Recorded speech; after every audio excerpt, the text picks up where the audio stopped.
I think CrossFit HQ does some things correctly. They do some things well. Like listen to this podcast. Like listen to this podcast and take all of our ideas. Yep.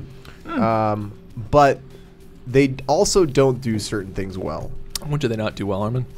You know, another word for not well is shitty at. Yeah. I mean that's a little stronger than the feeling I'm going for. But I'm anticipating some real scathing, some thought crimes about to come up. Real scathing critiques. No, some wrong think. I watched the Fittest on Earth, Decade of Fitness, because it made its way to Netflix. Yes, finally now we can watch it. According to Chase, by the way, Netflix is free. Yes. So there you go. 100% true. Chase for like most people under the age of 27, Netflix is free. Right. Because I still know people to this day who I know make like more than school teachers and who still use their parents' Netflix account. Just learned that there was a payment page yesterday. Yes. See what I'm talking about?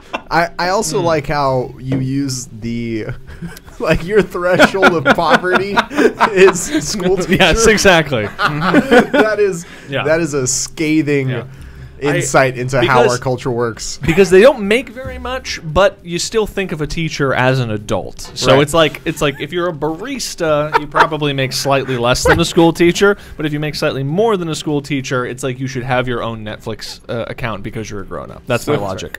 So until you make as much as a teacher, you're not actually an adult. This is true. Yes, this is true. I don't care, like, because we all know that. This is true. We live in a bohemian city, Austin. So we all know what it's like to walk into that coffee shop and see that like 45-year-old barista with like a long gray ponytail. Yeah, still an adolescent as far as I'm concerned. So financially speaking.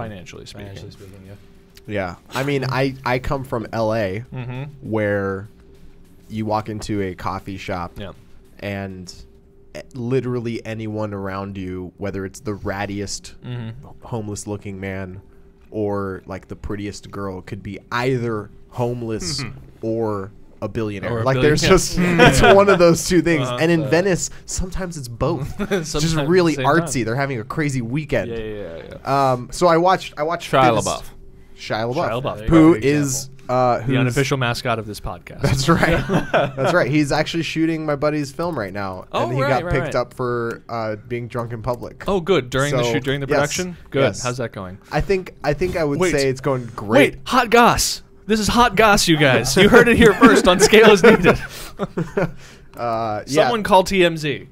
I watched Decade of Fitness. Is that what it's called, Chase? Yeah. Who gives a shit? Whatever. I saw it way back when. I actually bought it on iTunes for some reason. The new one? The 2016 version? Yeah. Oh, why would you do that? I don't know. Did I ask you to do that? Yeah, I think you asked me to do that. I never wrote a review for it or anything. It wasn't. Yeah. That's fucked. Yeah. All I can say is that by contrast to the not quite a documentary that the 2015 behind the scenes was, this was even less of a documentary. Yeah. Right. Yeah. And that's exactly my gripe with it. I watched it over the course of a day and a half, just kind of picking up 10, 15 minutes here and there. Couldn't commit to more than 10 minutes at a time. It's tough, you know, with a job and dogs and I'm having the same problem with short attention span. Having the same problem with Master of None. Everyone keeps telling me it's good, but I can't watch more than 10 minutes of it at a time before turning it off. Continue. At some point though, do you actually start thinking maybe this isn't good? Maybe no, yeah, it's I not did. for me. I stopped the first season after about 3 episodes, and I can't make it through the first episode of the second season. Like I've made it like 2 10-minute chunks, and I'm like, how much? Another 10 minutes left in this thing. Fuck this, and I've turned it off. So. Yeah. So that's how I felt about the entirety of that Fittest on Earth Decade of Fitness, which is a stupid title for a documentary. And it's not even a documentary. Yeah. It's just a play-by-play with very, very little color commentary added in from some of the athletes. Is it just like an action-y highlight reel for 90 minutes? It's every event by event. Oh, okay. With descriptions of what is going on and what the event is and who wins what and what the drama was. And it's like, listen, no one cares. Yeah. This isn't important at all. And I'm trying to figure out like who is it for? If it's supposed to be for CrossFitters, it's not masturbatory enough. Like it needs to be way more fucking like montagey and little like quips from Josh Bridges and Matt Frazier and stuff. Like there isn't enough of that for it to be like mainly for CrossFitters. And there's no way it's useful for a non-CrossFitter. Well, you know how non-CrossFitters hate CrossFitters? Yeah. this isn't going to help. Yeah. Fuck no, it's not going to help. That's a great point. In terms of marketing, this is like, man, we can't find a single redeemable person in this entire thing. Yeah. The method, by the way, it was constructed in the same method as the 2015 one, the one where Ben Smith won and all that, except that just by virtue of the fact that the reality of that competition had more interesting shit going on. You know, there's the brutal Murph thing and like Annie just dying slowly in her soul and things like that, and then the climactic and just by virtue of things happening that were more interesting, it was a more interesting documentary. I say documentary in quotes because I also make documentaries in quotes that aren't really documentaries, but anywho, yes, but you know, the 2016 games, hey guys, remember the 2016 games? Not really. No, you don't, because nothing interesting happened in the 2016 games. The most exciting part, there's two parts to the thing that are very interesting. And by very interesting, I mean comparatively to the rest of like just the droll 90 minutes. It's almost 2 hours long, by the way. Wow. No, it is 2 hours It's long. like an hour 57. Well, it's hard to lose things after a certain point. It's real, and they have shoved in some really unnecessary things in there. Like there's a whole throwback. They like kind of do this weird flashback thing before Double DT to Sarah Sigmundsdottir training in Stockton, and her coach like yelling at her in some random fucking language. I don't know, probably Icelandic. Probably. And her just like nearly dying, but they don't even really make it. She finishes like this barbell complex. And she's kind of crying, but she just like gets up and walks away 4 seconds later. So it doesn't even have any real lasting. Yeah, it's not contextualized. Doesn't mean anything, anyway. right? They just kind of jump back to it. Anyway, the two interesting parts are one, Ben Smith burping. Good. And the context there is he and Tia Claire Toomey got smashed by a wave coming in on the coast during the ocean swim. Which, by the way, smashed by a wave there. It was like a 2-foot wave. Yeah. Like it's not even an actual wave that was smashing people. It was just like, we're in the ocean. Plus a pretty good ambient noise rock album. Right. Yep. Smashed by a wave. Is that really an ambient noise rock album? No, but it sounds like it sounds like one. It does. It's the Lost Rush album. That's good. And so he that'd have been a better name. Permanent waves, ambient waves. Ambient waves is a better name. Yeah, he gets crushed by a wave and he like burps. And he actually has a really funny sort of like moment where he looks at the camera. He's like, what just happened? Like I just got crushed. Like what happened to me? And then the other interesting thing was like apparently Matt Frazier can sprint. And that's it. Like those are the two interesting points of the entire. Well, by apparently Matt Frazier can sprint. What are we talking about? They made a huge deal out of the fact that they expected Matt Frazier to place poorly in like the sprint event, and he didn't. Okay, good. It's like a huge deal. But here's the thing. Here's how, if I were them, here's how I would approach that strategy. The Savans behind the scenes at the CrossFit Games is way more interesting to CrossFitters. Agreed. Far and away. Than this, whereas this, if they're going to go through the rigmarole of putting it on iTunes as a thing to buy, and it's a real movie, that means that this needs to be geared towards the outsider audience, which this is clearly not. No. That is certainly something that we have to take into consideration here at Flow all the time as we ask the question, who is this for? And if it's for someone who's inside the sport, you make one type of thing, and if it's to communicate the idea of the sport to someone outside of the sport or someone without that specialized knowledge base, so we approach it completely differently. But I can't really comment on this because I haven't seen it, but it sounds to me like it really serves no one here. Right, and there's like you have to ask those two questions: who is it for? What's the point? Yeah. Right. And if the answer is it's for people who are diehard fans of the sport and that we want them to like gush over how awesome it is, that's one completely different project. This kind of lives in that weird gray area, and because of it, it really suffers. Like you don't have to be a slave to. And I think you said this in your review of the 2015 version of this same movie. I don't remember 2015. You don't have to be a year, slave. not the documentary. The whole year is gone. We're drinking a lot that year. True. That's a good point. You guys are much more clear of mind in 2016. That's right. The mescaline is working. Not in 2016, in 2017. This year is Armin 2017. forgot what year it was. I should stop drinking now too. I can see colors and hear sounds. So I think of something like King of Quarters. What? Right? Who's seen King of Kong. King of Kong. King of yes, Kong. King of Kong. That's a Fistful different of name. Quarters. Different name. King yes. of Quarters. King of King of Kong. Fistful of Quarters. King I of forgot about the Quarters. subtitle. Yeah, the subtitle. Yeah, King of Kong, Fistful of Quarters. Terrible subtitle. For Really? that piece. Well, you know, really whatever. could have stopped at King of Kong. Yeah. Either way, it's really funny. yeah. But you know, you Yeah, look yeah. at that piece, and if you guys haven't watched that documentary, by the way, I don't know where you can find it, but it's probably on Many Netflix. places. You can Probably find it a lot of It's- places. Hey, if it's a documentary you've ever heard of, it's easy to find. There you go. They all end up on Netflix. So you should watch King of Kong, Fistful of Quarters. Yeah. It was like maybe 10 years ago. yeah, 10 years, something like that. Yeah. And it's about this guy trying to break the record, the Kong Donkey Donkey Kong, the yeah, video game score Donkey record, Kong, the arcade. competing, and there's a good guy and a bad guy, And it's fantastic. they compete And- in playing Donkey Kong, the video game, and it's funny and works. Right, and until I was a big video game guy, but I wasn't really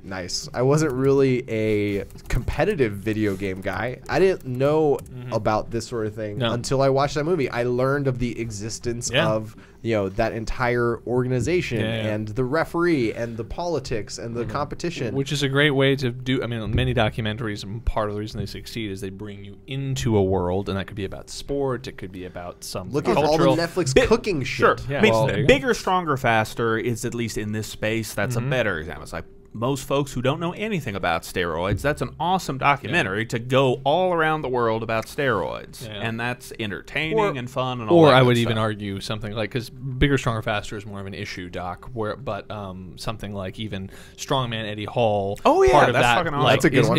It's a good documentary, and part of the mission of that documentary, in order for it to function narratively, is it has to bring the uninitiated into the world of Strongman and make them understand what that world is, and it does a great job. And think of the montage where it cuts to like, here are the big guys in the sport, and goes blah, and introduces Bjorn, like Thor, and then blah, and introduces Brian Shaw and all of those guys. Like, that is to take the uninitiated and utilizing a cinematic device to, like, okay, these are the big dogs in this sport. And it literally steps you through of what is strongman, what are the kind of events that happen at a strongman competition, what is a deadlift. They explain what a deadlift is from scratch, which is necessary in order to understand that documentary, and would be necessary in order for an outsider to understand something on a CrossFit competition. But they do things like on the other hand, right? That's where you do it well, Eddie Strongman. When you do it really poorly, you get Fittest on Earth, and it's like you have to have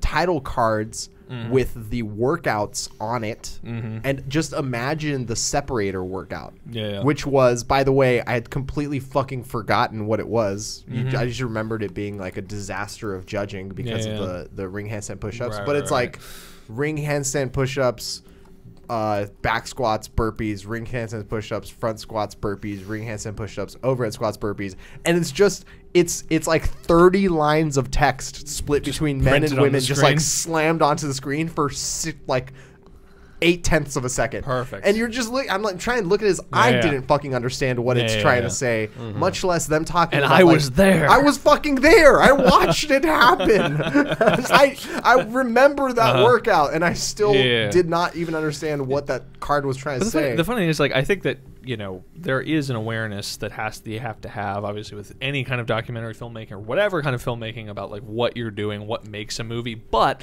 it's not a unique phenomenon to CrossFit, especially in the documentary space, to see all kinds of things, especially coming from people who are kind of outside of any kind of film industry or outside of that world, to produce movies that aren't really movies, especially if you watch like documentaries at the festival level, which Cliff and I have a decade or so of experience doing.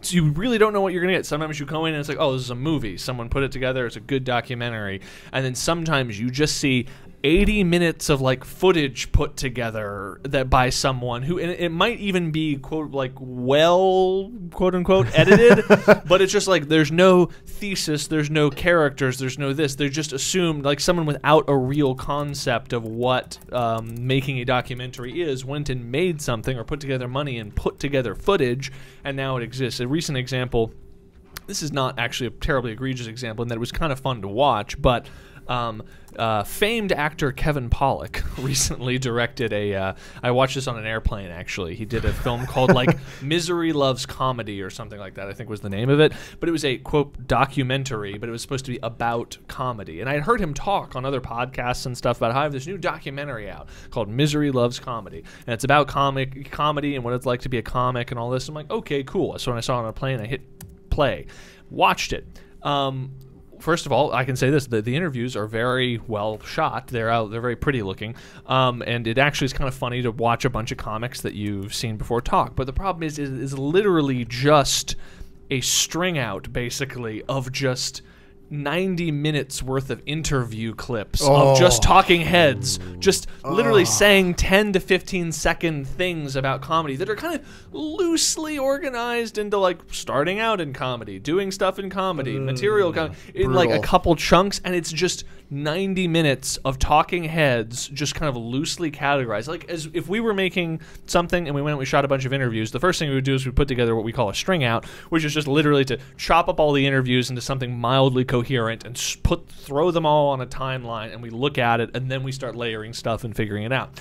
So this is like if someone did the string out, which is like what you accomplish in week 1 of the editing process, and then said, well, we're done. That's the movie. And that's what the movie was. It was just 90 minutes of heads talking in like 15-second clips about stand-up comedy. So anyway, check it out, everybody. Which is why I said, if to Armin earlier about King of Kong, if it's a documentary you've heard of, well, except this not being the case, it's probably easy to find, because we see lots of documentaries and movies in general at film festivals every year. At South by Southwest, a fantastic fest, most of which will never see the light of day anywhere outside of a film festival. And probably shouldn't. And they should not. Probably shouldn't. And that gives you a perspective on how bad things can get. If they don't have a giant corporate sponsor who is pushing it out to a built-in fan base. Right. That's where the existence of something like 10 years of, what is it called? A decade of fitness, the fittest on earth. The fittest 10 years. 10 fittest años. Yes. Tears for Fears is what it's called. Tears for Fears. That's correct. Del Mundo. Del Mundo. Yes. Bien, you too.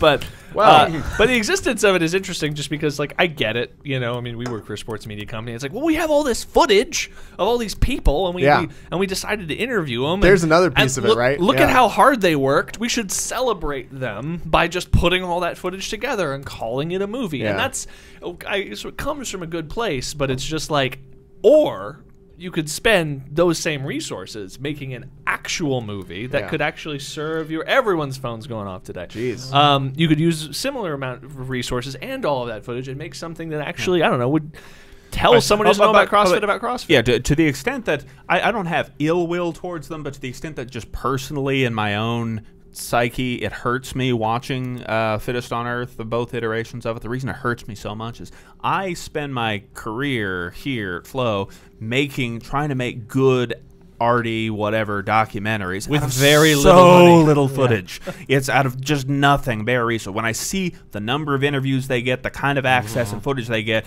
it's like, holy shit! They could have done so much more. You can tell. If you just toss me the raw footage, pay me enough money so it's worth my time, I could edit a fucking documentary out of that and kick the shit out of anything CrossFit's ever done. Just saying. Unlike most things CrossFit, toss me money. I can do it. Unlike most things we complain about, like, quite literally, if given the challenge, well, could you do a better job? Yes! That's right. Yes, we definitely could. There's a vibe to it. Yeah. And again, this is another thing which I've watched a lot of CrossFit Media, and over the past year, since the 2016 games, I've watched a lot of what they've put out for free, and I'd seen like 60% of this fucking movie already because they reuse the same things. Like we call that burning footage, which happens all the time with the pieces that we do, where it's just like we'll do a big event and then everyone will be like, let's hack up all this. Like if we have a film planned, let's hack up all this footage and put out in clips and things on the on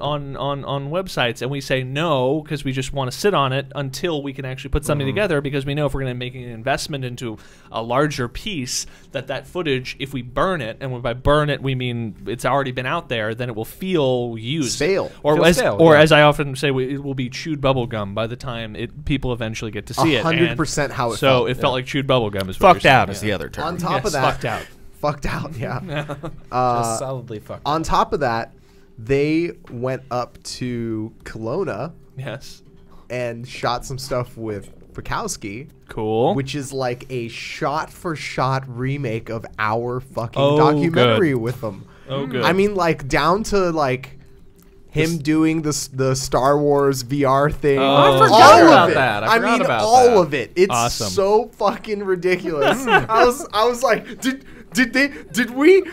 did what happened? You were like, did we sell them the footage? Oh, by the way, guys, just to give you a little look behind the scenes in terms of what we can do with what very little footage, our Fikowski documentary, which is 2 20-minute episodes telling the story of his whole fucking life from 2 days of from 2 days of shooting. Yeah. We shot with him for 2 days and got 2 20-minute episodes and a 2.5-minute trailer. Yeah, that's right. It edited in a month. Yeah. So that's what we can do here with what resources we have. That's a thin 40 minutes. It could have been a real tight 17. Could have been a tight 17. Could have been a tight 17. Very tight 17. It's not my idea to make a 2 20-minute episodes. That's what we were mandated to do at the time. I would have preferred to make it a tight 17, but that's what we had to do.